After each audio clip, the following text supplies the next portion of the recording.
ഖതീബുൽ ഉദ്ദുലുസി എന്ന് പറഞ്ഞ ഒരു മഹാനുണ്ടായിരുന്നു. ലിസാനുദ്ദീനുൽ ഖതീബുൽ ഉദ്ദുലുസി, സ്പെയിൻകാരനാണ്, ഒരു വലിയ മഹാൻ. അദ്ദേഹം വലിയാണ്, ചിലർക്കൊന്നും അദ്ദേഹം വലിയാണെന്ന് ബോധ്യപ്പെട്ടില്ല. അങ്ങനെ അദ്ദേഹം വഫാത്തായപ്പോൾ അദ്ദേഹത്തിന് മറ്റൊരു മഹാന് കാണുന്നു. ആ മഹാന് ചോദിച്ചു, അല്ല മാ ഫഅലല്ലാഹു ബിക്, നിങ്ങൾ അല്ലാഹു തആല എന്ത് ചെയ്തു? അപ്പൊ അദ്ദേഹം മറുപടി പറയാണ്, ലിസാനുദ്ദീൻ ഖതീബുൽ ഉദ്ദുലുസി പറഞ്ഞ മറുപടി, യാ മുസ്തഫൻ മിൻ ഖബ്ലി നശ്അതി ആദമി വൽ ഖൽഖു വൽ കൗനു ലം തുഫ്തഹ് ലഹു അഗ്ലാഖു അയറൂമു മഖ്ലൂഖുൻ തനാഅക ബഅദമ അഫ്നാ അലാ അഖ്ലാഖികൽ ഖല്ലാഖു. പ്രപഞ്ചത്തെ പടക്കുന്നതിന്റെ മുമ്പ് റസൂലേ, നിങ്ങളല്ലേ മുസ്തഫ എന്ന് പറഞ്ഞാൽ പ്രപഞ്ചത്തെ പടക്കുന്നതിന്റെ മുമ്പ് പ്രപഞ്ചങ്ങളിൽ നിന്ന് അല്ലാഹു തആല അങ്ങയെ സെലക്ട് ചെയ്ത് തിരഞ്ഞെടുത്ത് ആദ്യമായി പടച്ച വ്യക്തിയല്ലയോ അങ്ങ്? യാ മുസ്തഫ മിൻ ഖബ്ലി നശ്അതി ആദമി വൽ കൗനു ലം തുഫ്തഹ് ലഹു അഗ്ലാഖു.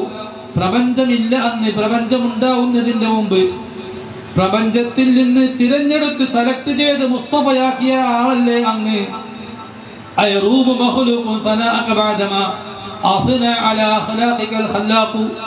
ഖല്ലാഖായ സൃഷ്ടാവായ അല്ലാഹു തആല വിശുദ്ധ ഖുർആനിൽ അങ്ങയെക്കുറിച്ച് ധാരാളം അങ്ങയുടെ മദ്ഹ് പറഞ്ഞിരിക്കെ പിന്നെ ഞാൻ എങ്ങനെ അങ്ങയുടെ മദ്ഹ് പറയേണ്ടതുണ്ടോ എന്ന് അർത്ഥം വരുന്ന 2 വരി റസൂലുള്ളാഹിനെ പറ്റി മദ്ഹായി ചൊല്ലി. ആര്? ഈ മനുഷ്യന്. ആര്? ലിസാനുദ്ദീനുൽ ഖതീബുൽ ഉദ്ദുലുസി എന്ന് പറയുന്ന മഹാൻ 2 വരിയാ ചൊല്ലിയത്. അദ്ദേഹം പറയാണ്, ഞാൻ ഖബറിൽ ചെന്നപ്പോ ഈ 2 വരി ഞാൻ റസൂലുള്ളാഹിനെ പറ്റി പാടിയത് കൊണ്ട് എനിക്ക് അല്ലാഹു തആല എല്ലാ ദോഷങ്ങളും പുറത്തു തന്നു. ഉണ്ടോ? മൗലിദ് കൊണ്ടും സ്വലാത്ത് കൊണ്ടും ദോഷങ്ങൾ പൊറുക്കും, എല്ലാ ആവശ്യങ്ങളും വീടും. അപ്പൊ സ്വഹാബത്ത് എല്ലാ ടൈമിലും റസൂലുള്ളാഹിനെ പറ്റി വിചാരപ്പെടുക, റസൂലുള്ളാഹിനെ പറ്റി പരാമർശിക്കുക, ഇതായിരുന്നു.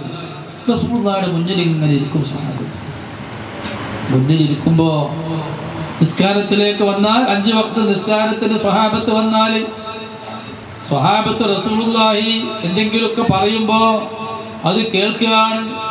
റസൂലുള്ളാഹി പറയുന്ന സംസാരം കേൾക്കുമ്പോ തന്നെ ഇവരുടെ മനസ്സിങ്ങനെ മന്ത്രിക്കുകയാണ്. സുബ്ഹാനല്ലാഹ്, എത്ര വലിയൊരു മനുഷ്യൻ! അർത്ഥവത്തായ വാക്കാണല്ലോ പറഞ്ഞത്, സാരവത്തായ ഒരു പ്രഭാഷണമാണല്ലോ പറയുന്നത്. സ്വഹാബത്ത് മനസ്സിലിങ്ങനെ റസൂലുള്ളാഹിനെ പറ്റി മന്ത്രിക്കുകയാണ്. ആ പ്രസംഗം കേട്ടിരുന്ന അബൂ ഹുറൈറ റളിയല്ലാഹു തആല അൻഹു പറയുന്ന മൗലിദ് ഇമാം ബുഖാരി പോലത്തെ ഹദീസിന്റെ കിതാബിൽ ഉദ്ധരിക്കുന്നു. അബൂ ഹുറൈറ റളിയല്ലാഹു അൻഹു പറയുന്നു, റസൂലുള്ളാഹി സംസാരം തുടങ്ങിയാൽ യഖ്റുജു നൂറു മിൻ ഫീഹി, റസൂലുള്ളാഹിയുടെ വായിൽ നിന്ന് പ്രകാശരശ്മികൾ ഇങ്ങനെ ലൈറ്റ് ഹൗസിൽ നിന്ന് പ്രകാശം പുറപ്പെടുന്നത് പോലെ റസൂലുള്ളാഹിയുടെ വായിൽ നിന്ന് പ്രകാശരശ്മികൾ പുറപ്പെടുന്നു. ആ റസൂലുള്ളാഹിനെ കാണാൻ ആഗ്രഹമില്ലേ സഹോദരന്മാരെ, മുഹിബ്ബീങ്ങളെ? ആ റസൂലുള്ളാഹിനെ നമ്മൾ കണ്ടിട്ടില്ലല്ലോ, ആ റസൂലുള്ളാഹിനെ നമുക്ക് കാണണ്ടേ? അതിപ്പോ കാണാൻ കഴിയുമല്ലോ ആ റസൂലുള്ളാഹിനെ. അല്ലാഹു തആല ആക്രമിച്ചോ? സ്വഹാബത്തിന് മാത്രം റസൂലുള്ളാഹിനെ കാണാൻ കഴിവ് കൊടുത്തു, നമുക്ക് ആ കഴിവ് തരാതിരുന്നോ? ഇല്ല, ഇല്ല. അല്ലാഹു ആരെയും ആക്രമിച്ചിട്ടില്ല. സ്വഹാബത്ത് റസൂലുള്ളാഹിന്റെ കാലത്ത് ജീവിച്ചപ്പോ വലിയ ക്ലേശതകൾ, വിഷമങ്ങൾ അവർക്കുണ്ടായി. അവിടെ കൈ മുറിഞ്ഞു, കാല് മുറിഞ്ഞു, തല പോയി. ബദറുണ്ടായി, ഉഹദുണ്ടായി, ഖന്തഖുണ്ടായി, എത്ര പ്രയാസങ്ങൾ. 3 ദിവസം ഭക്ഷണം കഴിക്കാതെ സ്വഹാബത്ത് നടക്കേണ്ടി വന്നു. എന്തിന്? മുഹമ്മദ് നബി സല്ലല്ലാഹു അലൈഹി വസല്ലമയുടെ കൂടെ ഞാൻ ആരെയും കബളിപ്പിക്കൂല, ആരെയും മോഷ്ടിക്കൂല, പിടിച്ചു പറിക്കൂല, അത് ഇസ്ലാമിന് എതിരാണ് എന്ന് മനസ്സിലാക്കി സത്യം മാത്രമേ ചെയ്യൂ, പറയൂ എന്ന് വാശിയിൽ നിന്നതുകൊണ്ട് 3 ദിവസം പട്ടിണി തീർക്കാൻ വഴിയില്ലാതെ സ്വഹാബത്ത് നടന്നില്ലേ? ആ സ്വഹാബത്താണ് യുദ്ധത്തിലേക്ക് പോയത്. തബൂക്കിലേക്കൊക്കെ നടന്നു പോയ സ്വഹാബത്തിന് നടന്നുകൊണ്ട് കാലിൽ ചെരുപ്പില്ലാതെ നടന്ന യുദ്ധത്തിന് പോകുന്നത് അല്ലേ? 500 കിലോമീറ്റർ ഒക്കെ നടന്നിട്ടാണ് ചെരുപ്പില്ലാതെ നടന്ന് സ്വഹാബത്ത് ആ ചുട്ടുപഴുത്ത മണൽ പ്രദേശങ്ങളിലൂടെ നടന്നുപോയി. റസൂലുള്ളാഹിയുടെ കാലും സ്വഹാബത്തിന്റെ കാലൊക്കെ വീർത്തി മുറിവായി, രക്തം ഒഴുകിയില്ലേ? അത്ര കഷ്ടപ്പാടൊക്കെ റസൂലുള്ളാഹിനെ അവർക്ക് അക്കാലത്ത് കാണാൻ അത്ര കഷ്ടപ്പാടുണ്ടായിട്ടുണ്ട് കേട്ടോ. റസൂലുള്ളാഹിയുടെ മുമ്പിലൊന്ന് ഇരിക്കാൻ അത്ര കഷ്ടപ്പാട് അവർക്ക് ഉണ്ടായിട്ടുണ്ട്. ജാബിർ റളിയല്ലാഹു തആല അൻഹു പറയാണ്, റസൂലുള്ളാഹിയുടെ മുഖത്തിലൂടെ സൂര്യൻ സഞ്ചരിക്കുന്നു എന്ന് തോന്നും. അത്രയും പ്രകാശമാണ് മുത്തനബി സല്ലല്ലാഹു അലൈഹി വസല്ലമയുടെ മുഖത്തിന്. അങ്ങനത്തെ ഒരു മനുഷ്യനുണ്ടോ ലോകത്ത്? റസൂലുള്ളാഹിയല്ലാതെ വേറെ ഉണ്ടായിട്ടുണ്ടോ? ഇല്ല. യൂസുഫ് നബി അലൈഹിസ്സലാമിന് അത്ര ഭംഗി ഉണ്ടായിട്ടില്ല എന്നാണ് ഹദീസ് പണ്ഡിതന്മാർ പറഞ്ഞത്. ലോകത്ത് എവിടെയും അത്ര ഭംഗി റിപ്പോർട്ട് ചെയ്തിട്ടില്ല. മദീന പള്ളിയിൽ അബൂ ഹുറൈറ തങ്ങൾ പറയുന്നു, മദീന പള്ളിയിൽ അല്ലാഹുവിന്റെ ഹബീബ് ഇരുന്നിങ്ങനെ സംസാരിക്കുമ്പോ മദീന പള്ളിയുടെ ചുമരുകള് റസൂലുള്ളാഹിയുടെ മുഖത്തുനിന്ന് വരുന്ന പ്രകാശം കൊണ്ട് ഇങ്ങനെ തിളങ്ങും. അത്രയും ഭംഗിയുണ്ട്, സൗന്ദര്യമുണ്ട് സയ്യിദുനാ മുഹമ്മദ് റസൂലുള്ളാഹി സ്വല്ലല്ലാഹു അലൈഹി വസല്ലം. പക്ഷെ ആ മുഖത്തേക്കൊന്ന് നോക്കിയാൽ, റസൂലുള്ളാഹിയുടെ മുഖത്തേക്ക് ഒരട്ടം നോക്കിയാൽ രണ്ടാമത് നോക്കാൻ തോന്നൂല കേട്ടോ. തൊട്ട് കളിച്ചാൻ തോന്നൂല. ആ കയ്യുമ ഞാനൊന്ന് തൊടട്ടെ എന്ന് ആർക്കെങ്കിലും ധൈര്യം വരുമോ? ആ മുഖത്ത് ഞാനൊന്ന് മെല്ലെ ഒരു വിരലി വെച്ച് നോക്കട്ടെ എന്ന് തോന്നുവോ? തോന്നൂല. ഭയങ്കര ഗൗരവമാണ്. റസൂലുള്ളാഹിയുടെ മുഖത്തിന് ഗൗരവം അല്ലാഹു തആല കൊടുത്തു. യൂസുഫ് നബിയുടെ ഇതിലൊക്കെ തൊട്ട് കളിച്ചാൽ നോക്കി. റസൂലുള്ളാഹിന് അത്രയും ഭംഗിയില്ലായിരുന്നു. റസൂലുള്ളാഹിന് അത്ര ഭംഗിയില്ലായിരുന്നു യൂസുഫ് നബി അലൈഹിസ്സലാം. പക്ഷെ റസൂലുള്ളാഹിയുടെ മുഖത്തേക്ക് നോക്കിയാൽ വേറെ ഒരു ചിന്തയും വരൂല, ആഖിറല്ലാതെ, അല്ലാഹു അല്ലാതെ.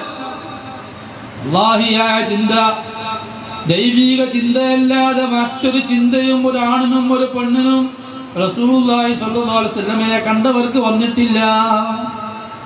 അപ്പൊ റസൂലുള്ളാഹിയുടെ മുഖം കണ്ടുകൊണ്ട്, ആ സൗന്ദര്യം ഉൾക്കൊണ്ടുകൊണ്ട് റസൂലുള്ളാഹി ഒരൊറ്റ വാക്ക് പറഞ്ഞാൽ അത് മനസ്സിൽ സേവ് ചെയ്യാൻ, തലച്ചോറിൽ സേവ് ചെയ്ത് നടക്കാൻ ധാരാളം സ്വഹാബത്ത്. ഇതവര് മനസ്സിലാക്കിയിട്ട് എന്താ? ആ മൗലിദ് റസൂലുള്ളാഹി സ്വല്ലല്ലാഹു അലൈഹി വസല്ലം പറഞ്ഞതും കേട്ടതും ചെയ്തതൊക്കെ വീട്ടിൽ ചെന്നിട്ട് ഭാര്യക്കും മക്കൾക്കും പറഞ്ഞു കൊടുക്കുക. റസൂലുള്ളാഹി ഇന്നിങ്ങനെ പറഞ്ഞു, റസൂലുള്ളാഹി ഇന്നിങ്ങനെ ചെയ്തു. അത് റസൂലുള്ളാഹിനെ പറ്റി എന്ത് പ്രമേയം, റസൂലുള്ളാഹിയെ സബ്ജക്റ്റാക്കി എന്ത് ഒരാൾ സംസാരിച്ചാലും ഉരുവിട്ടാലും ഏതൊരു സെന്റൻസ് ഉണ്ടാക്കിയാലും മദ്ഹല്ലാതെ അത് ഒന്നും വേറൊന്നും ആയി പോകില്ല. അത് മനസ്സിലാകാത്ത മനുഷ്യന്മാരുണ്ടാവും. റസൂലുള്ളാഹിയുടെ പ്രവർത്തനത്തിൽ രണ്ടില്ല, മോശപ്പെട്ടത് നല്ലത്, ഇങ്ങനെ രണ്ടെണ്ണല്ല. നല്ലതേ ഉള്ളൂ, നല്ലതേ പറഞ്ഞിട്ടുള്ളൂ, നല്ലതേ ചെയ്തിട്ടുള്ളൂ, നല്ലതേ വിചാരിച്ചിട്ടുള്ളൂ.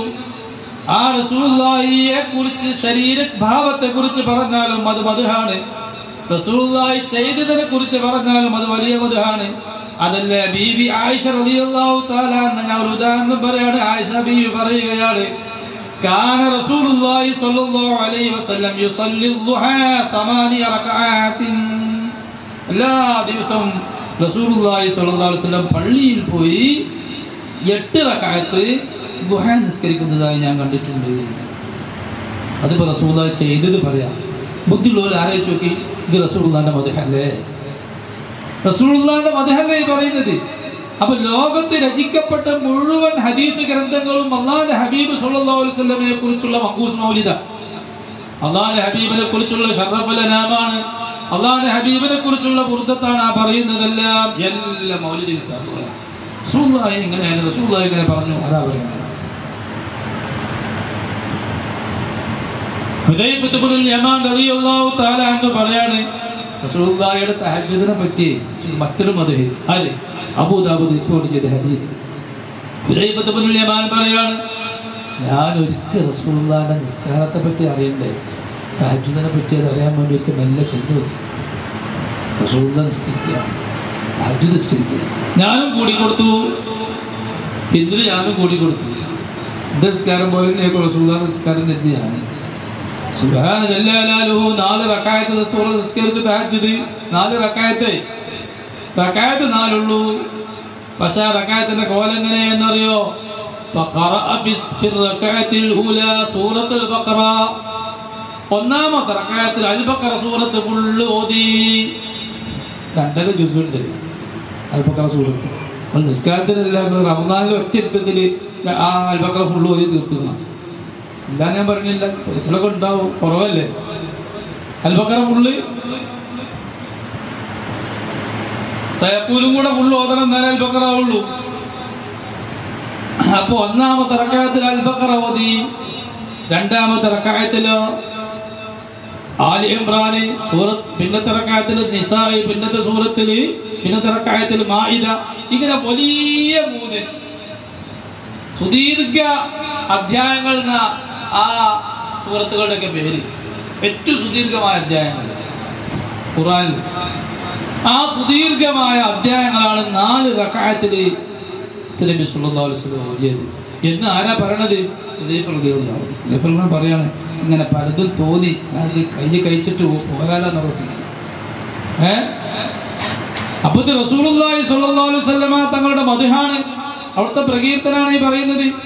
ഇങ്ങനെ സ്വഹാബത്തുൽ കിറാം റസൂലുള്ളാഹിനെ പറ്റി എല്ലാവർക്കും പറഞ്ഞു കൊടുക്കുന്നു. അവരുടെ ഭാര്യമാർക്കും മക്കൾക്കും. അങ്ങനെ ഒരു റസൂലുള്ളാഹിന്റെ ക്ലാസ്സിൽ പങ്കെടുക്കാത്തൊരു വ്യക്തി, ആ വ്യക്തിക്ക് വന്ന് പഠിക്കുകയും ആ എല്ലാ ദിവസത്തെയും ക്ലാസ്സിനെ കുറിച്ച് സ്വഹാബത്ത് പരസ്പരം എന്തേ പറഞ്ഞിരുന്നെന്ന് ചോദിച്ചാൽ റസൂൽ എന്ന് പ്രസംഗിച്ചത് ഒരു പോയിന്റ് പറഞ്ഞു. പോയിന്റ് തന്നെയാണ്. അഫ്ശുസ് സലാം വഅത്ഇമുത് തുആം തദ്ഖുലുൽ ജന്നത ബിസലാം. സുരക്ഷിതമായി ഒരു ബുദ്ധിമുട്ടില്ലാതെ സ്വർഗത്തിൽ പോകാനുള്ളൊരു വഴി ഇന്ന് റസൂൽ പറഞ്ഞു. എന്താണ് അഫ്ശുസ് സലാം? നിങ്ങൾ ശാന്തി സലാം എല്ലായിടത്തും നിങ്ങൾ പരത്തുക. അസ്സലാമു അലൈക്കും എന്ന് പറഞ്ഞാൽ പോരാ, ശാന്തി അതിലൂടെ പരത്തും വേണം. കാണുന്നവരോടൊക്കെ സലാം അസ്സലാമു അലൈക്കും എന്ന് പറയണോ? അസൂയൊക്കെ ഇല്ല. അസ്സലാമു അലൈക്കും ഹംക എന്ന് പറയല്ല, മനസ്സിലുണ്ട്.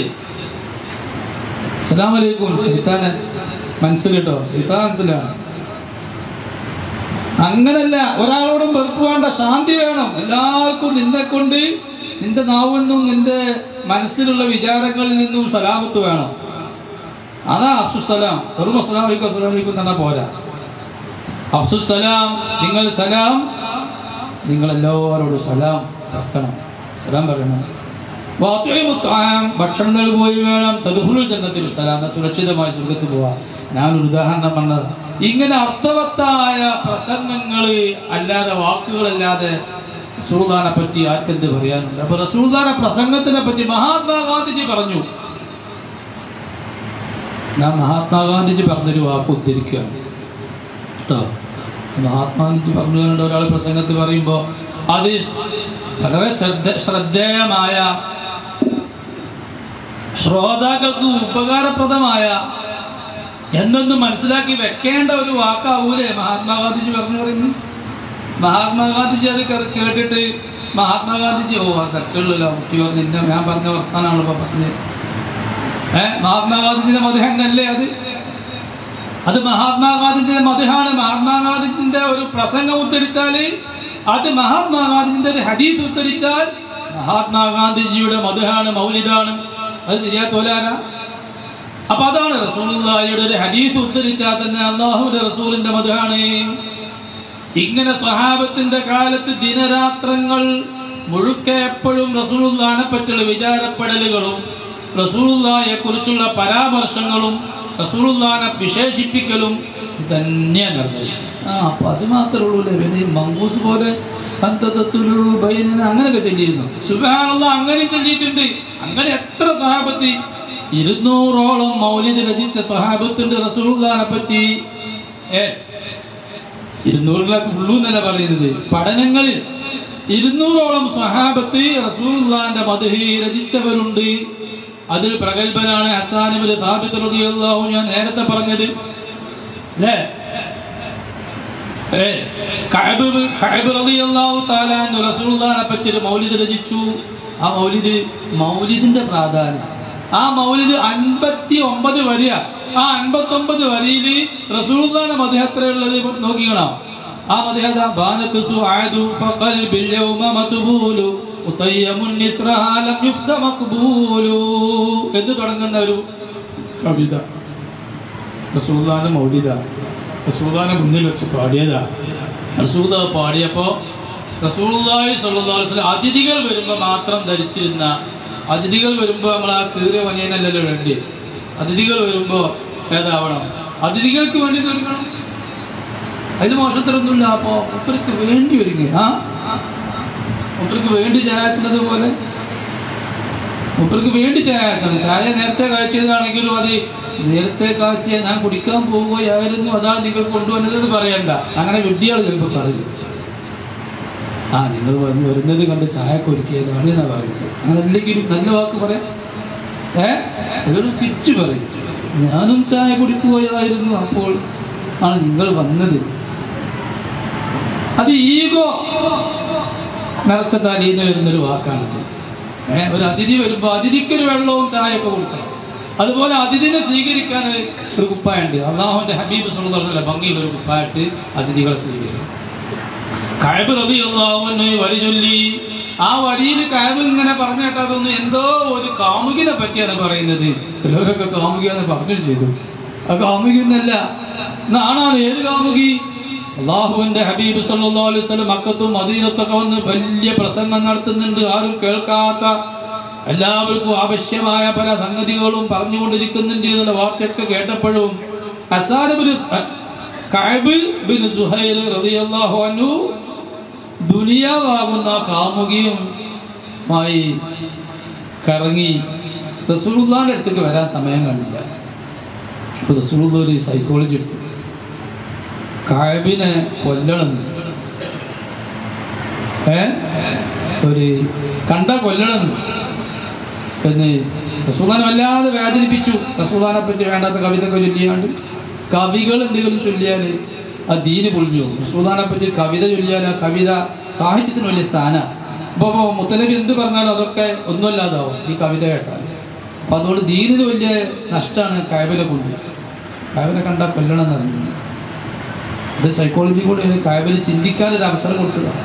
അപ്പോൾ കഅബ് അന്നേരം ദീനിനെ പറ്റി പഠിച്ചു, മുഹമ്മദ് നബിനെ പറ്റി പഠിച്ചു. അങ്ങനെ മുഖമൂടിയിട്ട് കഅബ് റസൂലുള്ളാഹിന്റെ അടുത്തേക്ക് വന്നു. നബിയെ, നിങ്ങൾ കൊല്ലാൻ വിധിച്ച ഒരാളുണ്ട് നോക്കുക, അദ്ദേഹം തൗബ ചെയ്ത് നിങ്ങളുടെ അടുത്തേക്ക് വന്ന് ഒരു കവിത ഒക്കെ നിങ്ങളെ പറ്റി പാടിയാൽ നിങ്ങൾ അദ്ദേഹത്തെ സ്വീകരിക്കുമോ? ഓ, സ്വീകരിക്കാമല്ലോ. അപ്പൊ കഅബ് മുഖമൂടി തുറന്നിട്ടങ്ങ് പാടി, വാനത്ത് സുആദു ഫഖൽബിൽ യൗമ മത്ബൂലു മുതയ്യമുൻ നിസ്റഹാ ലം യുഫ്ദ മഖ്ബൂലു. ഞാൻ പ്രേമിച്ചു കൊണ്ടിരുന്ന കാമുകിയായ സുആദ് എന്നേക്കും ഞാൻ നടിവിട പറഞ്ഞു. ഞാൻ ആ സുആദിന്റെ കൂടെ അല്ല. പിന്നെ ഓളെ ചൊറുക്കാ പറഞ്ഞത്. ഓളെ ചൊറുക്കത്തിനെപ്പോ പറഞ്ഞു?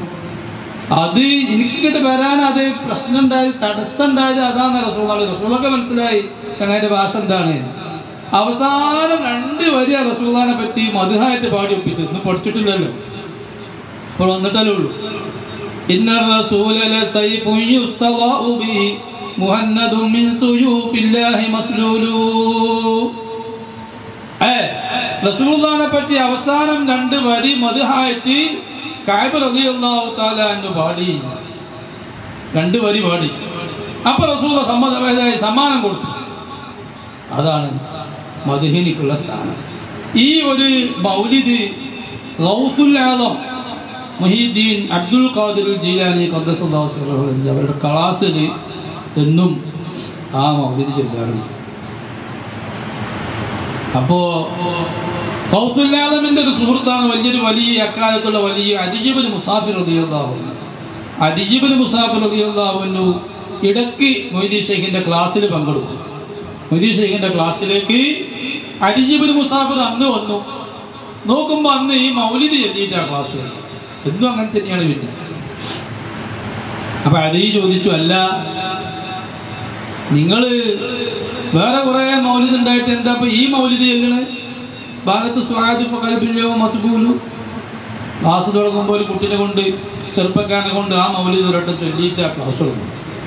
എന്താ ഇപ്പൊ ഇത് ചൊല്ലുന്ന വേറെ മൗലിദൊന്നും ഇല്ലേ? ഇതിലാകെ 2 വരെ റസൂലുള്ളാഹിനെ പറ്റി വ്യക്തമായിട്ട് പറഞ്ഞു. അപ്പൊ മൊയ്തീൻ ശൈഖ് റളിയല്ലാഹു അൻഹു കൊടുത്തൊരു മറുപടി, ആ മറുപടി എന്താ? മൊയ്തീൻ ശൈഖ് മൗലിദ് ചൊല്ലിയിട്ടുണ്ട് ഞാൻ പറഞ്ഞത്. ഈ മൗലിദ് എന്നല്ല, പല മൗലിദും മൊയ്തീൻ ശൈഖ് ചൊല്ലിയിട്ടുണ്ട്. മൗലിദല്ലാതെ നടക്കില്ല. അള്ളാഹുവിന് മൗലിദ് ഓതാത്ത ഒരു വലിയുമില്ല.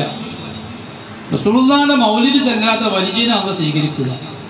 ഔലിയാക്കന്മാരൊക്കെ വലിയ സ്ഥാനത്തേക്ക് എത്തുന്നത് ദൈനംദിനം അവര് രഹസ്യമായി അവർ ചൊല്ലിക്കൊണ്ടിരിക്കുന്ന മൗലിദ് പാരായണത്തിലൂടെ അള്ളാഹു നിർവഹിക്കുന്ന കർമ്മങ്ങൾ. ഇന്നല്ലാഹു മലായികത്തുഹു യുസല്ലൂന.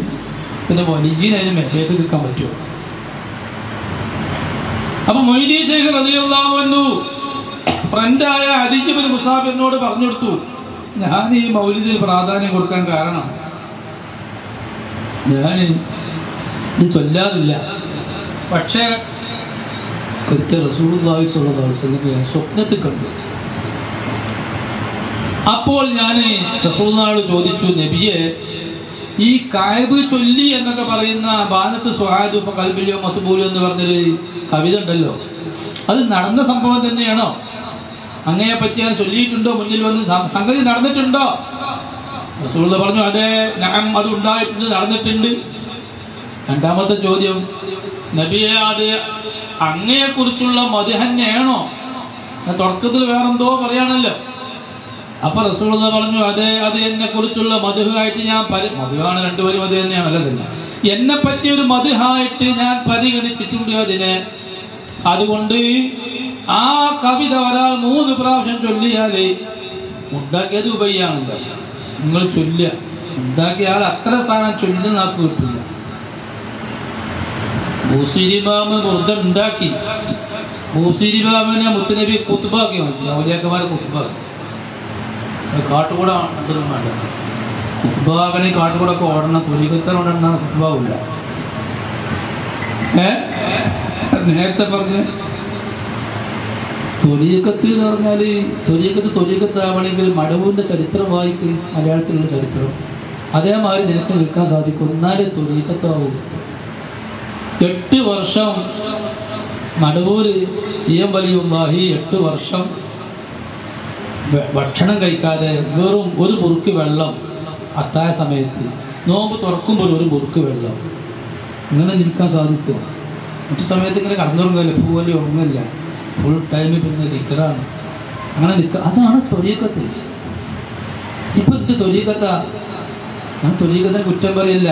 നിങ്ങൾ ഏതെങ്കിലും ത്വരീഖത്ത് ഖാദിരിയത്തോ ചിശ്തിയത്തോ റിഫായിയത്തോ ഒക്കെ സ്വീകരിച്ചൊരു ഇതിൽ ഉണ്ടാവും. അത് കള്ളശേഖരൻ്റെയൊക്കെ ഇത് സ്വീകരിച്ചതല്ലെങ്കിൽ നമ്മളെ നല്ല ആലിമീങ്ങൾക്കും ഉസ്താമാരുടെ നിന്നൊക്കെ സ്വീകരിച്ച ത്വരീഖത്താണെങ്കിൽ അതൊരു തബറുക്ക് കിട്ടും. തബറുക്ക് കിട്ടും എന്ന് പറഞ്ഞാൽ ഏതാണോ അതിൻ്റെ ആ വലിയുമായിട്ടൊരു കണക്ഷൻ അത് പറ്റും. പക്ഷെ ഞാൻ വലിയ പോത്താമ്പായിട്ടുണ്ട്, ഞാൻ പൗലിയായിട്ടുണ്ട്, ഞാൻ ഒരു വലിയ കുരട്ടെ, ഞാൻ അല്ലെങ്കിൽ ഞാനിപ്പോൾ ഇസ്കാത്തിൻ്റെ ശേഷം 111 വട്ടം ലാ ഇലാഹ ഇല്ലല്ലാഹു ഒക്കെ പൊട്ടിച്ചിട്ടുണ്ട്, ഇല്ലന്നൊക്കെ പറയുന്നുണ്ട്. അതുകൊണ്ട് ഞാൻ 10 ദിവസം കഴിഞ്ഞപ്പോത്തിന് ഞാൻ ഔലിയായി തുടങ്ങിയിട്ടാണ്. അങ്ങനെ പോത്താമെന്ന് വിചാരിക്കണ്ട. അങ്ങനെ തൊലീകത്താണ് എൻ്റെ തൊലീകത്ത്. നെജ്ജി കാപ്പുറത് എത്തുമോ? പഠിച്ചോ കാക്കട്ടെ. അപകടമാണത്. തൊലീകത്താണ്. CM വലിയുള്ളാഹി 2 വർഷം കാട്ടിലൂടെ ഏകനായി നടന്നു, അള്ളാഹുവിനോട് മാത്രം സംസാരിച്ച് നടന്നു. ത്വരീഖത്തിൽ അങ്ങനെയൊക്കെ വരാനുണ്ട്. 25 ആണ്ടോളം ചുറ്റി നടന്നവർ ഇനി എന്ന് ഏകൽ കേട്ടാരെ ഇരുന്നവർ 25 ആണ് മൊയ്തീൻ ശൈഖിൻ്റെ. CM വലിയുള്ളാഹിന്റെ 2 ആണ്. ഓരോ വലിയുന്നുണ്ട്. അതാണ് അപ്പോഴേ ത്വരീഖത്താവുന്നത്. അങ്ങനെ 20 കൊല്ലം നടന്നു അജ്മീർ ശൈഖ്, ഖാജാ ചിശ്തിയിൽ അജ്മീരി റളിയല്ലാഹു അൻഹു. ഓരോ വലിയതിനെ പറ്റി പഠിക്കണം. അപ്പോൾ ഓരോ ത്വരീഖത്ത് എന്താണെന്ന് മനസ്സിലാവും. അതേ ത്വരീഖത്ത് യഥാർത്ഥ ത്വരീഖത്തുണ്ട്. അതിൻ്റെ ഒന്നും ആവശ്യം നമുക്കില്ല. ഏത് ആവശ്യമില്ല? നിങ്ങൾ പറഞ്ഞ ത്വരീഖത്തിൻ്റെ ആവശ്യമൊന്നുമില്ല. മൗലിദ് പാരായണം ചെയ്താൽ എല്ലാ ദിവസവും ഞാൻ ഒരു 11 ചെറിയ സംഖ്യ ഞാൻ പറയാം, 11 സ്വലാത്ത് ചൊല്ലിയിട്ട് ഞാൻ ഉറങ്ങുമെന്ന് തീരുമാനിക്കും. എന്നാൽ റസൂലുള്ളാഹിയായിട്ട് ഒരു കണക്ഷൻ, റസൂലുള്ളാഹിയായിട്ട് റഹ്മത്തുൽ ലിൽ ആലമീനായ മുത്തനബിയായിട്ട് ഒരു കണക്ഷൻ കിട്ടിയാൽ നമ്മൾ ദുആ സ്വീകരിക്കും. നമുക്ക് വലിയ ഇടങ്ങേറൊക്കെ വരുമ്പോൾ ആ സ്വലാത്തൊന്നും കൂടെ ചെല്ലാൻ മതി. അപ്പം ഞാൻ എപ്പോഴും ചെല്ലുന്ന സ്വലാത്തോടെ ഇടങ്ങേറ് എനിക്കുണ്ടാന്ന് പറഞ്ഞു. എല്ലാ ദിവസവും ഏതെങ്കിലും ഒരു മൗലിദ് ചെല്ലുക. മൗലിദിൻ്റെ പ്രാധാന്യം ഇനിയും മനസ്സിലായിട്ടില്ല. അതാണ് നമ്മൾ ഷാഫിയാജി ഇന്ന് 6:30 രാവിലെ 6:30 മുതൽക്ക് ഈ മൗലിദ് സ്റ്റാർട്ട് ചെയ്ത് ഇപ്പം നമ്മൾ ദ്വാരക്കാൻ വേണ്ടി പോവുകയാണ്. വീട്ടിനില്ല ദ്വാരക്കാൻ വേണ്ടി പോവുകയാണ്. നിർത്തിയാണ്. അതിന് പ്രാധാന്യം ഉണ്ടാവാൻ കാരണം എന്താണ്? മൗലിദ് പാരായണം നമ്മുടെ ഈമാൻ സലാമത്താവാനും നമുക്ക് ദുനിയാവിലും ആഖിറത്തിലും വേണ്ടതെല്ലാം കിട്ടാനുമുള്ള ഷോർട്ട് വഴിയാണ്. ഇക്കാലത്ത് പണ്ടത്തെ പറഞ്ഞ മൊയ്തീൻ പോലത്തെ ആളുകളെ കിട്ടാൻ പണി ഓലുണ്ട് കേട്ടോ, കിട്ടാൻ പണിയാണ്. നിങ്ങൾക്കറിയാം, നിങ്ങൾ പറഞ്ഞു തരും, ഞാൻ പറഞ്ഞു തരില്ല. അങ്ങനത്തെ ആളുകൾ ഖിയാമത്ത് നാൾ സൂര്യൻ ഊതുന്നത് വരെ ഉണ്ട്. അതെല്ലാവരും സൂര്യൻ ഊതുന്നത് വരെ മൊയ്തീൻ ശൈഖിനെ പോലത്തെ ആളുകളോടുണ്ട്. എക്കാലത്തൊരു മൊയ്തീൻ ശൈഖ് ഇവിടെ ഉണ്ടാവും. എക്കാലത്തും ഖാജ തങ്ങളെ പോലത്തെ ഒരാളുണ്ടാവും. എക്കാലത്തും റിഫായി തങ്ങളെ പോലത്തെ ഒരാൾ ഇവിടെ ഉണ്ടാവും. ഈ ഭൂമിയിൽ ഒരു ദജ്ജാലൊക്കെ വന്ന് സൂര്യൻ ഊതുന്നതിൻ്റെ അല്പം മുമ്പ് ഒരു വയ്ക്കും. ആദ്യം അവലിയാക്കന്മാർ ഇവിടെ ഉണ്ട്. അപ്പോൾ നമുക്ക് അവരൊന്നും കിട്ടൂല, നമ്മളവർക്കൊന്നും എത്തിയിട്ടില്ല, നമുക്ക് അവരൊന്നും കിട്ടൂല. നമുക്കിപ്പോൾ റസൂലുള്ളാഹി സ്വല്ലല്ലാഹു അലൈഹി വസല്ലമയായിട്ട് ബന്ധം സ്ഥാപിക്കാൻ കഴിയണം. അതാണ് നമ്മുടെ ശൈഖ് റസൂലുള്ളാഹി.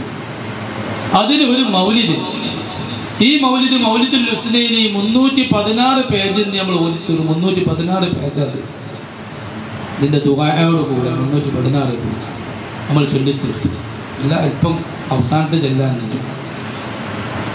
ആ മൗലിദ് ചൊല്ലിയാൽ റസൂലുള്ളാഹിയുടെ കണക്ഷൻ ഉണ്ടാവും. അതല്ല 316 എല്ലാ ദിവസവും ഒരു അധ്യായം, ഒരു ഹിസ്ബ് നമ്മൾ ചൊല്ലുന്നു. ഇവിടെ നിന്നൊരു സഹോദരി വന്നുപോയി. ആ സഹോദരി എല്ലാ ദിവസവും, ആ സഹോദരിൻ്റെ ഭർത്താവ് ഒരു ഉസ്താദാണ്. എന്നോട് അയാൾ പറഞ്ഞ സംഭവമാണ്, ഇന്ന് പറഞ്ഞ സംഭവമാണ്. ഷാഫിയാജിക്ക് അറിയാം. ആൾ അഡ്രസ്സൊക്കെ മുമ്പിലോട് ചോദിച്ചു. അദ്ദേഹം എന്നോട് പറയാണ്, അദ്ദേഹത്തിൻ്റെ ഭാര്യ എല്ലാ ദിവസവും മൗലിദുൽ ഹുസ്നൈനി ഒരു അധ്യായം ചൊല്ലുന്നതാണ്. അങ്ങനെ ക്യാൻസർ ആണെന്ന് ഡോക്ടർമാർ പറയുന്ന ഒരു രോഗം ഭാര്യയ്ക്ക് നെഞ്ചിൻ്റെ ഭാഗത്തുണ്ടാകും. വലിയ അപകടമാണ്. അപ്പോൾ ഭയങ്കര അസഹ്യമായ വേദന തുടങ്ങി. ഭാര്യ പറഞ്ഞാലോ, ഞാൻ അന്യപുരുഷന് എൻ്റെ ശരീരം കാണിച്ചു കൊടുക്കൂല, വാശി വെച്ചു. ഒരു ദിവസം വല്ലാത്ത വേദന വന്നു. അന്ന് ആ സ്ത്രീ വാതിലടച്ച് അകത്ത് കയറി ഉറക്കം കണ്ട് വിളിച്ചു റസൂലുള്ളാഹി, കരഞ്ഞ് പൊട്ടിക്കരുത്. അന്ന് തന്നെ ആ സ്ത്രീയുടെ ആ അസുഖം മാറി. പിന്നെ അതില്ല, ആ സാധനമില്ല. ഇന്നിവിടെ വന്നിരുന്നു എന്നാണ് പറഞ്ഞത്. അപ്പോൾ അതാ റസൂലുള്ളാഹിയായിട്ട് നമുക്ക് കണക്ഷൻ കിട്ടിയാൽ, നമുക്ക് ഉറപ്പുണ്ടായാൽ റസൂലുള്ളാഹിയുടെ സഹായം ഉണ്ടാകും. നമ്മൾ ഓതുന്നതും പറയുന്നതൊക്കെ റസൂലുള്ളാഹി കേൾക്കും. അതിനുള്ള കഴിവ് അല്ലാഹു തആല റസൂലുള്ളാഹിക്ക് കൊടുത്തിട്ടുണ്ട്. വലിയ തന്നെ കൊടുക്കുക ആ കഴിവ്. ഇന്നല്ലേ റസൂൽ ഇവിടുന്ന് മമ്പുറ തങ്ങളെ നമ്മൾ ഇവിടുന്ന് വിളിച്ചാൽ മമ്പുറ തങ്ങൾ അവിടുന്ന് കേൾക്കും, കാണും ചെയ്യും. അല്ലല്ലേ റസൂലുള്ളാഹി? ആരാ റസൂലുള്ളാഹി? 1 കോടി മമ്പുറ തങ്ങൾ കൂടിയാൽ റസൂലുള്ളാഹി? 1 കോടി ആദം നബി കൂടിയാൽ റസൂലുള്ളാഹി? മുഹമ്മദ് നബി ആകുമോ? ആകൂല. അത്രയും വലിയ കഴിവ് കൊടുത്ത ആളാണ് നബി സല്ലല്ലാഹു അലൈഹി വസല്ലം. അതുകൊണ്ട് അത്രയും നല്ലൊരു നബിനെ നമുക്ക് അല്ലാഹു തന്നിട്ട് ആ നബിൻ്റെ പേരിൽ കുറച്ച് സ്വലാത്ത്, ഒരു 11 സ്വലാത്ത് എല്ലാ ദിവസവും ചൊല്ലിയിട്ട് ഞാൻ കിടക്കുമ്പോൾ തീരുമാനിച്ചു. പ്രശ്നത്തിൽ പരിഹാരമാണെങ്കിൽ അതുപോലെ ഏതെങ്കിലും ഒരു മൗലിദിൻ്റെ ആളുകളെക്കൂടി ഇതിന്ന് ചെല്ലണമെന്ന് ഞാൻ പറയുന്നില്ല. മങ്കൂസല്ലി കൂടി അല്ലെങ്കിൽ ഈ മൗലിദ് അല്ല, ഇത് അല്ല. ഓരോ ദിവസവും 30 ദിവസം പുതിയത് അല്ല. അല്ലെങ്കിൽ ബുർദല്ലിക്കോളി, ഷറഫലാമ അല്ലിക്കോളി, മങ്കൂസ് ചെറിയ മൗലിദ് അത് അല്ലിക്കോളി. ഇനി അതിനൊന്നും കഴിയൂല. നിങ്ങൾ അതിനൊന്നും കഴിയൂലെങ്കിൽ പകല് നല്ല വെയിലുണ്ട്, ജോലി ഇരിക്കുന്ന ആളാണ്, ഒരു ക്ഷീണം, വീട്ടിലെന്നാൽ തന്നെ ഭക്ഷണം കഴിച്ച് വേഗം കിടക്കണം, അങ്ങനത്തെ അവസ്ഥയിൽ. എന്നാലും നമ്മളെമ്മ വിടണ്ട. 11 സ്വലാത്താ പറഞ്ഞത്. ഒരു ദിവസം വല്ലാത്ത ക്ഷീണം, പായ കിട്ടിയ ബെറ്റ് കിട്ടിയാൽ പറഞ്ഞ അവസ്ഥയാണെങ്കിൽ എന്നാലും നിങ്ങൾ ഇത്ര ചെല്ലിപ്പോയി. ഒരു സ്വലാത്ത്, സാധാരണ ചെല്ലുന്ന സ്വലാത്ത്, ഒരു സ്വലാത്ത് ചെല്ലിക്കോളൂ. എന്നാലും നമ്മൾ അതിൻ്റെ ആളായി നമ്മൾ മറക്കണ്ട, വിസ്മരിക്കണ്ട. ഒറ്റ സ്വലാത്തല്ല, ഒരു സ്വലാത്ത് ചൊല്ലിക്കോളി. ആ ചെല്ലുന്ന സ്വലാത്ത് ഒരു പ്രാവശ്യം ചൊല്ലിക്കോളി. ഏത് സ്വലാത്താലും വേണ്ടില്ല. ഒരു വരി മൗലൂദും ചൊല്ലിക്കോളി. ഏത് സുബ്ഹാനല്ലദീ അത്ലാ ഫീ ശഹരി റബീഇൽ അവ്വൽ ഖമറ നബിയിൽ ഹുദാ വഅവജദ നൂറഹു ഖബല ഖൽഖിൽ ആലിമി സല്ലല്ലാഹു മുഹമ്മദ അൻത തതുലു ബൈനനാ ഫിൽ കവാകിബി കൽബുദു വൽ വാശിറഫു മിൻഹു യാ സയ്യിദി ഖൈറൻ നബി. ശീലാണ് നബിയെ. എന്നെ കാണുന്നു കേൾക്കുന്നുണ്ടല്ലോ, ഇത്ര ഇപ്പം ഒന്ന് കഴിയുള്ളൂ, കിടക്കട്ടെ അത് മതി. എന്നാലും നമ്മൾ റസൂലുള്ളാഹിയുടെ കണക്ഷൻ നമുക്ക് ആ ബന്ധമായി, മൗലിദ് ബന്ധമായി. അത് ചെയ്യാൻ കഴിയാത്തവർ നമ്മുടെ കൂട്ടത്തിലുണ്ടോ? അത് ചെയ്തിട്ടുണ്ട്. മൊയ്തീൻ ശൈഖ് റളിയല്ലാഹു അൻഹു പറഞ്ഞു, മൊയ്തീൻ ശൈഖ് റളിയല്ലാഹു അൻഹുവിനോട് അദിജി ചോദിച്ചപ്പോൾ മൊയ്തീൻ ശൈഖ് റളിയല്ലാഹു അൻഹു പറഞ്ഞ മറുപടി, എന്നോട് റസൂലുള്ളാഹി പറഞ്ഞു, ഈ മൗലിദ് ഒരാൾ ബാനത്ത് സുആദു എന്ന് പറഞ്ഞ മൗലിദ് ഒരാൾ 3 പ്രാവശ്യം ചൊല്ലിയാൽ അവന്റെ ദോഷങ്ങളൊക്കെ പൊറുക്കുമെന്ന് പറഞ്ഞു. സ്വപ്നത്തിൽ പിറ്റേന്ന് ഞാൻ സ്റ്റാർട്ട് ചെയ്തു. സ്വപ്നമല്ലേ എന്ന് വിചാരിച്ചു ഞാൻ തള്ളിയില്ല. അതുകൊണ്ട് റസൂലുള്ളാഹി സ്വപ്നത്തിൽ ഒരു കാര്യം പറഞ്ഞെന്നാൽ അത് പൊതുവെ ദീനിലുള്ളതാണെങ്കിൽ ആ കാര്യം ചെയ്യൽ സുന്നത്ത്. മൗലിദ് ഓതുക എന്ന് പറഞ്ഞത് സുന്നത്തുള്ള കാര്യമാണ്. യാ അയ്യുഹല്ലദീന ആമനൂ സ്വല്ലൂ എന്നാണ് മൗലിദ് ഓതിക്കോളി എന്നാണ് അതിൻ്റെ അർത്ഥം. സുന്നത്തായ കാര്യം.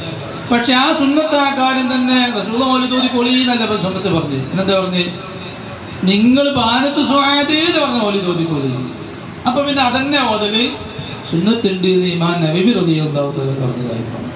സ്വലാത്ത് ചൊല്ലൽ സുന്നത്താൻ മക്കറിയാം. ഒരിക്കലാവോട് റസൂൽ പറഞ്ഞാണ്, സ്വപ്നത്തിൽ വന്നോട് പറഞ്ഞു, കുട്ടിയെ ഇജ്ജ് നാരിയത്ത് സ്വലാത്ത് ചെല്ലുന്നു. എന്നാൽ നാരിയത്ത് സ്വലാത്ത് ചെന്ന ചൊല്ലല് പ്രത്യേക സുന്നത്തുണ്ട് എന്ന് ഇമാം നബവി റളിയല്ലാഹു തആല ശരീഅ മുസ്ലിമിൽ പറഞ്ഞില്ല. ഞാൻ എൻ്റെ സംസാരം അപ്പോൾ ഞാൻ പറഞ്ഞതിൻ്റെ ഷോർട്ട് കുറേ പറഞ്ഞില്ല. എന്തേ ഇപ്പം നിങ്ങൾ പറഞ്ഞതിൻ്റെ ഷോർട്ട് ഒക്കെ പറഞ്ഞു. എൻ്റെ ഷോർട്ട് ഇന്നിവിടെ മൗലിദ് സുബഹി മുതൽക്ക് നടക്കാൻ കാരണം മൗലിദ് വലിയ കൂലിയുള്ളൊരു കാര്യം. നമ്മൾ ദുനിയാവും ആഖിറത്തും വെളിച്ചത്തിലാവാൻ ഫലം ചെയ്യുന്ന ഒരു ഇബാദത്തും അമലുമാണ് മൗലിദ്. എല്ലാ കാര്യവും നേടാനുള്ള ഷോർട്ട് വഴിയാണ്. ദുനിയാവ് കിട്ടാനും ആഖിറത്ത് കിട്ടാനുള്ള ഷോർട്ട് വഴിയാണ് മൗലിദ് പാരായണം. കഴിഞ്ഞു പോയ മുഴുവൻ ഔലിയാക്കന്മാരും മൗലിദ് ഓതിയിട്ടാണ് അവർ നേടിയെടുക്കേണ്ടതൊക്കെ നേടിയത്. ഉദ്ദേശിക്കുന്നത് ഇന്ത്യയൊക്കെ തന്നെ ഉണ്ട്. ഇത്ര വലിപ്പമുള്ള ഇത്ര ഇല്ലെങ്കിലും ഇതിൻ്റെ 3/4 വണ്ണുള്ള മൗലിദ് മൊയ്തീൻ ശൈഖ് ഉണ്ടാക്കിയതുണ്ട്, ഇഫായ് ശൈഖ് ഉണ്ടാക്കിയതുണ്ട്, അബുൽ ഹസൻ ഷാദുലി ഉണ്ടാക്കിയതുണ്ട്, അവരെ ഗുരു അബ്ദുസ്സലാം ഇബ്നു മശീഷ് ഉണ്ടാക്കിയതുണ്ട്. അപ്പൊ വലിയ വലിയ ലോകത്ത് പ്രസിദ്ധരായ ഔലിയാക്കന്മാരെ കുറിച്ച് പഠിച്ചാൽ മതി. അവരുണ്ടാക്കിയ മൗലിദ് ഏതാണ്? അവരൊക്കെ സ്വന്തം മൗലിദ് ഉണ്ടാക്കി. ആ മൗലിദിലൂടെ അല്ലാഹുവിന്റെ റസൂൽ ഇങ്ങനെ വർണ്ണിച്ച് പതിവായി ചൊല്ലി റസൂലുള്ളാഹിക്ക് അവർ ഇഷ്ടപ്പെട്ട് റസൂലുള്ളാഹി കൊടുക്കുന്ന സ്ഥാനം, റസൂലുള്ളാഹി കൊടുക്കുന്നതല്ല വലിയനുള്ള സ്ഥാനം.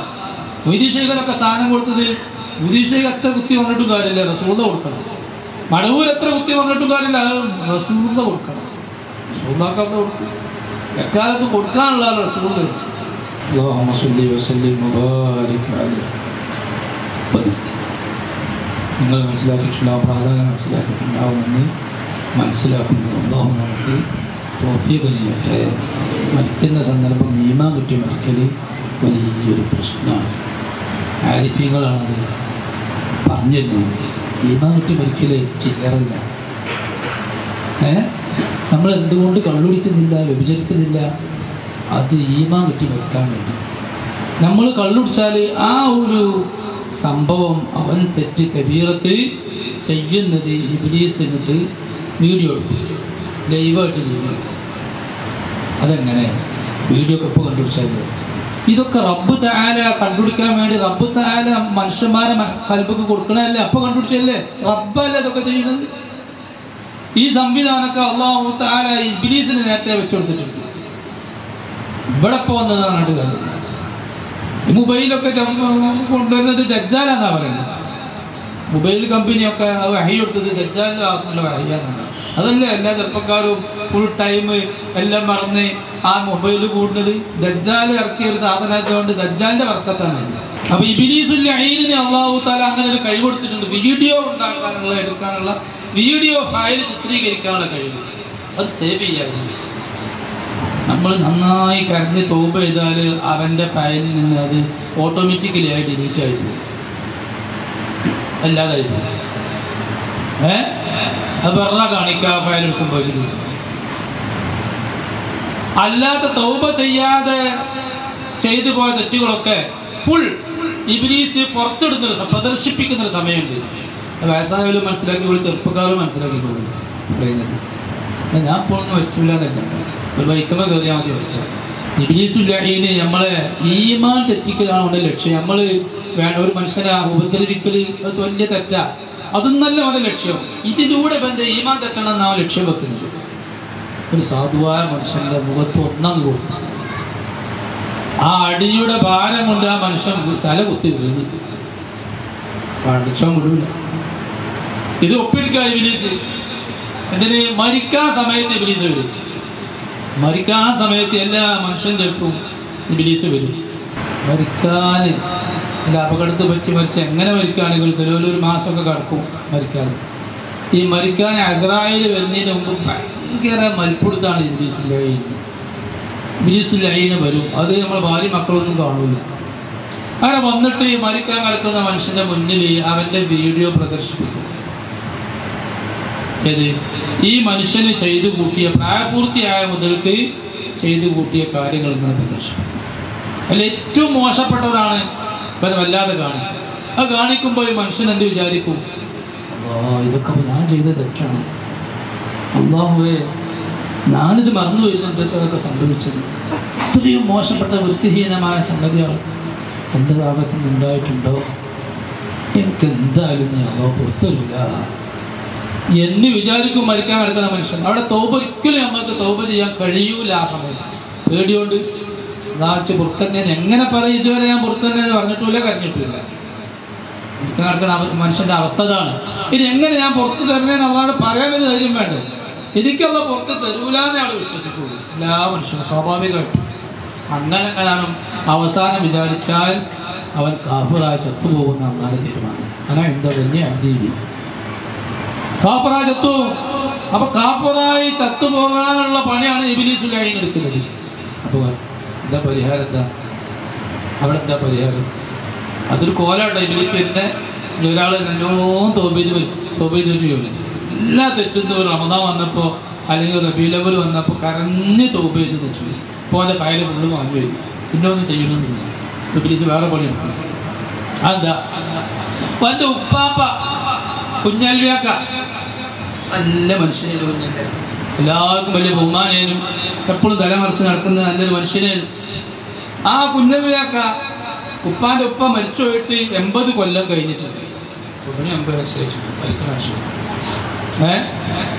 അപ്പോ ഈ മനുഷ്യനെ കാണുക, കിടക്കണ മനുഷ്യനെ ഇതാ കുഞ്ഞാലിയാക്ക തന്നെ നീച്ചു വരുന്നു. കുഞ്ഞാലിയാക്കല്ലേ ഇബ്ലീസുല്ലാഹീൻ കുഞ്ഞാലിയാക്കൻ്റെ കോലം കെട്ടിയതാണ്. എന്നിട്ട് പറയും, കുഞ്ഞോനെ നീ സക്രാത്തിലാണ് കിടക്കുന്നത് എനിക്കറിയാം, ഞാൻ ഇപ്പോൾ വന്നത്, ഞാൻ അവിടുന്ന് വരിക, അവിടുന്ന് നീച്ചു വരിക, എൻ്റെ അവസ്ഥ കണ്ടിട്ട്.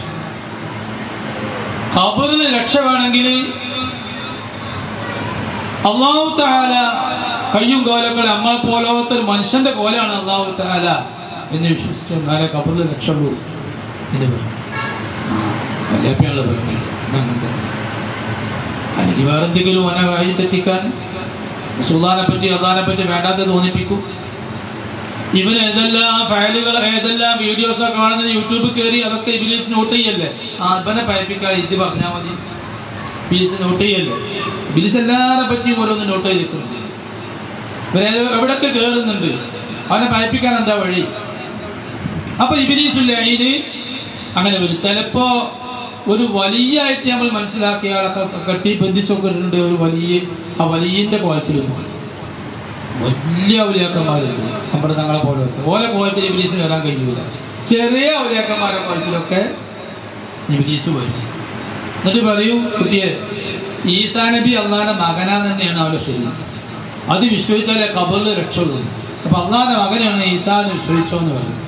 അത് പറയാനാ ഇപ്പൊ വന്നത്. നമ്മൾ ഔലിയാപ്പാപ്പയാണല്ലോ പറയുന്നത്. അപ്പൊ അത് തന്നെ വിചാരിച്ചു ഇത് ഇബ്ലീസ് കോലം കെട്ടിയതാണ്. ഇങ്ങനൊക്കെ അവസ്ഥ മരിക്കുമ്പോൾ വരാനുണ്ട്. ഇതെന്തിനെ പറഞ്ഞ് രക്ഷപ്പെടാൻ എന്താ വഴി? രക്ഷപ്പെടാനുള്ള വഴി ജീവിച്ചിരിപ്പല്ല, ജീവിതകാലത്ത് നമ്മൾ മുത്തുനബിയായിട്ട് നല്ല ബന്ധമുണ്ടെങ്കിൽ പതിവായി സ്വലാത്ത് ചൊല്ലിയാണ് റസൂലാണ് ബന്ധം സ്ഥാപിക്കുന്നത്. അല്ലെങ്കിൽ പതിവായി മൗലിദ് ഓതിയിട്ട് ബന്ധം സ്ഥാപിച്ചാൽ മരിക്കുന്ന സന്ദർഭം, റസൂലുള്ളാഹി മരിക്കുന്നതിന് മുമ്പ് നമ്മൾ സ്വപ്നത്തിൽ കാണാൻ അത് കാരണമാവും. പതിവായി മൗലിദ് ഓതിയുണ്ട്. എത്രയോ ആളുകൾ എന്നൊക്കെ കാണുന്നവരുണ്ട്. അത് കാരണമാവും. അങ്ങനത്തെ വ്യക്തി മരിക്കുന്ന സന്ദർഭത്തിൽ റസൂൽ ഉണർവിൽ വന്നു. മരിക്കുന്ന വ്യക്തിൻ്റെ ഉണർവ് അടുത്തേക്ക് റസൂൽ ആരും കാണൂല. അത് മരിക്കാൻ കിടക്കുന്ന വ്യക്തിയെ കാണുന്നു. അപ്പൊ ഇബ്ലീസോടും ഈമാ സലാമത്തായി ലാ ഇലാഹ ഇല്ലല്ലാഹ് മുഹമ്മദ് റസൂലുള്ളാഹി കൂടെ പറഞ്ഞ ഒരു മരിക്കലുണ്ട്. അത് ആരാണ്? റസൂലുള്ളാഹിനെ മരിക്കുന്ന സന്ദർഭത്തിൽ കാണുന്ന ആളുകൾ മുഹമ്മദ് റസൂലുള്ളാഹിനെ കൂടെ ചെല്ലി വരും. അതാ ഇമാമികൾ പറഞ്ഞിരിക്കും മുഹമ്മദ് റസൂൽ പറയണോ പറയണ്ടേ? പറയണം തന്നവരുണ്ട്. റസൂലുള്ളാഹിനെ കാണുന്നവർ എന്തായാലും റസൂലിനെ കണ്ടിട്ടൊരു കലിമ ചെല്ലി മരിക്കണ്ടേ?